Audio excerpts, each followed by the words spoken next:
Srbija ne može da prizna nezavisnost Kosova ukoliko ne dođe do, dakle, Srbija može da razgovara o svemu samo ako dođe do kompromisnog rješenja. Ako nema kompromisnog rješenja, mi ne možemo priznati nezavisnost Kosova.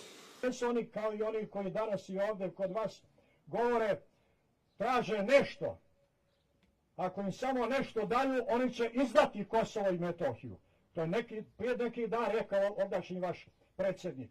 Sram bilo i njega i svakoga drugoga koji se odriče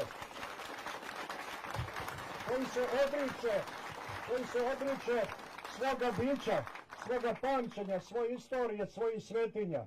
Sramna je to priča.